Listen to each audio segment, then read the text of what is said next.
A bird in the hand is worth two in the bush, but covering two layers in one video? Oh, that's a treasure.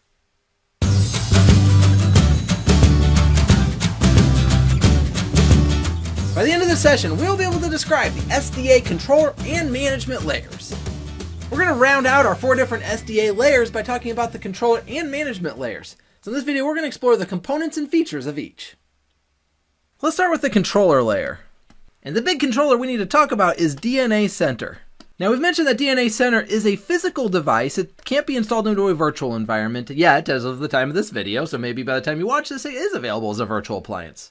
And it's deployed either as a single appliance or we have the ability to deploy it as a 3-node cluster.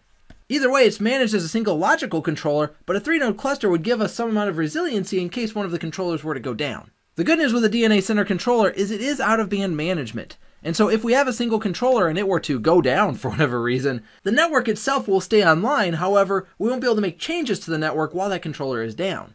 Now there are 2 main subsystems to DNA Center. We have the Network Control Platform, or NCP, and we have the Network Data Platform, or NDP. The NCP used to be called APIC-EM. That stands for a mouthful, you ready? It stands for the Application Policy Infrastructure Controller Enterprise Module. APIC comes from ACI, which is Application-Centric Infrastructure. Apparently it's alphabet soup for lunch today. And because ACI is the SDN platform of the data center, Cisco wanted to parallel this concept of SDN for the enterprise, and as such they originally called it APIC-EM. However, APIC-EM just became part of a larger story, specifically around DNA Center.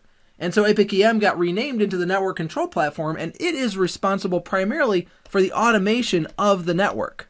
This means we're going to use the NCP to configure the underlay, and we're going to use it to configure the overlay. And the NCP is going to use whatever method it needs in order to get this done. So if that's CLI logins or SNMP in legacy systems, but in modern systems, it's going to want to use netconf and Yang models, for example, for network programmability.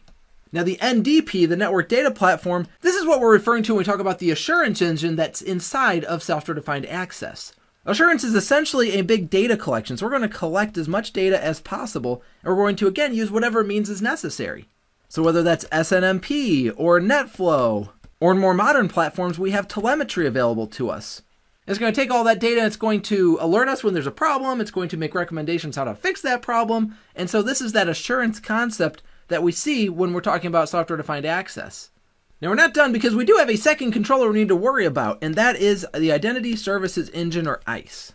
ICE can be a physical or virtual appliance, we mentioned this before, so it can be installed into a virtualized environment. Now we're going to be able to leverage REST APIs to be able to communicate between DNA Center and ICE. And when I say we can leverage it, I mean that DNA Center and ICE are automatically going to be leveraging these for us in the background. Specifically, DNA Center is going to talk to the policy administrative node of ICE. And so if you have experience with ICE, you know there are multiple nodes within an ICE environment, and that policy administrative node is specifically what's going to be performing the REST API calls.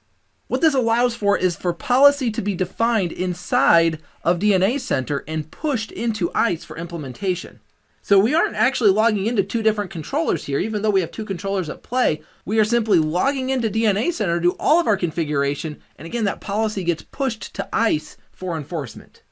Now speaking of some of these configuration elements, this is where the management layer comes into play. The management layer defines for us how we can access DNA Center. Specifically, and most often, we're going to use a web graphical user interface, or a web GUI, in order to log into DNA Center and do configurations.